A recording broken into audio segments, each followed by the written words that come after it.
A pátria de Ximbu é na parte norte da província de Ximbu, nas cordilheiras centrais da Nova Guiné. Eles vivem em vales de montanhas acidentadas entre 1400 e 2400 metros acima do nível do mar, onde o clima é temperado, com precipitação média entre 250 e 320 centímetros por ano. Aproximadamente 180 mil pessoas vivem nos 6.500 km² da província de Ximbu. Destes, mais de um terço vivem nas áreas de pátria tradicional do Ximbu. Na maioria das regiões do norte da província, as densidades populacionais excedem 150 pessoas por km², e no último censo, a densidade populacional excedeu 300 pessoas por km². Existem poucas evidências arqueológicas para a área de Ximbu propriamente dito, mas dados de outras áreas das terras elevadas sugerem a ocupação há 30 mil anos, possivelmente com a agricultura desenvolvendo 8.000 anos antes do presente. Acredita-se que a introdução da batata doce há cerca de 300 anos permitiu o cultivo deste alimento básico em altitudes mais altas, com um aumento subsequente na população da área. O primeiro contacto ocidental ocorreu em 1934, quando uma expedição passou pela área e, logo depois, um posto de patrulha do governo australiano e missões católicas e luteranas foram estabelecidas. Os anos iniciais da administração colonial foram marcados por esforços para reduzir a luta tribal e estabelecer controle administrativo na área. Em contraste com as áreas altas para o leste, os Ximbu não organizam suas casas em aldeias, mas possuem um padrão de assentamento disperso.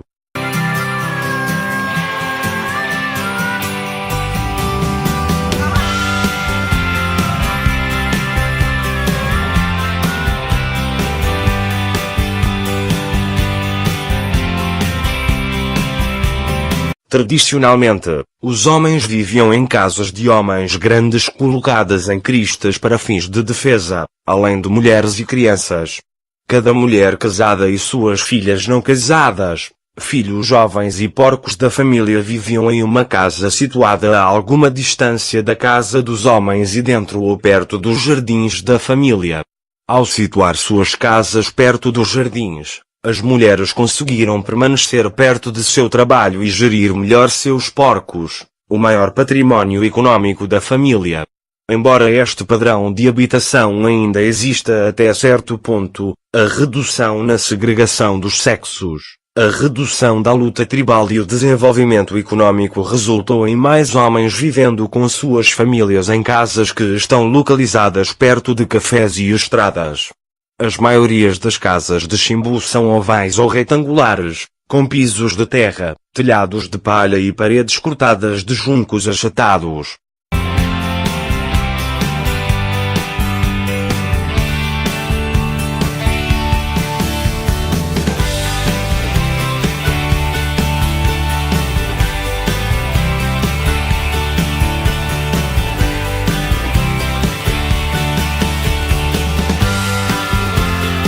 A cultura de subsistência primária em Ximbu é a batata doce.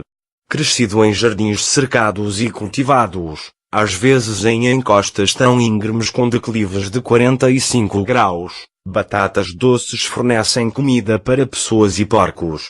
As batatas doces são o alimento principal em cada refeição, que compõem cerca de 75% da dieta.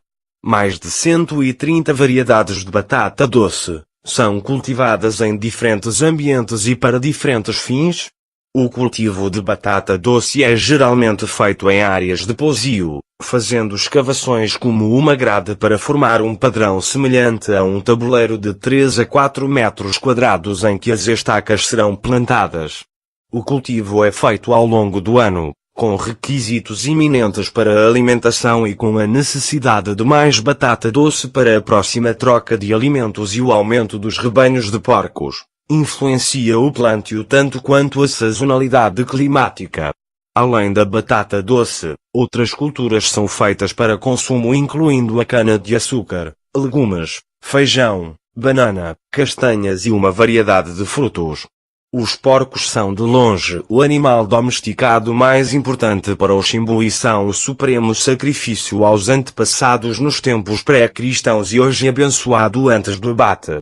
Porcos, mortos e cozidos, são o principal prato usado nas muitas trocas cerimoniais que são cruciais para criar e cimentar as muitas relações sociais entre os indivíduos.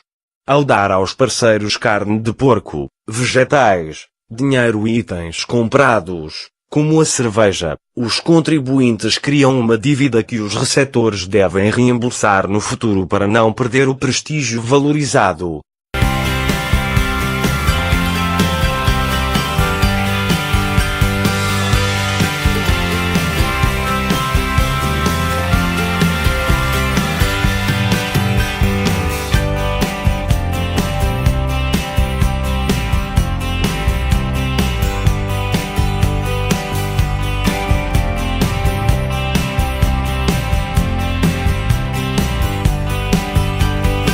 De longe, a maior dessas cerimônias de troca é a cerimônia de porco, na qual centenas ou mesmo milhares de porcos são abatidos, cozinhados e distribuídos para os amigos.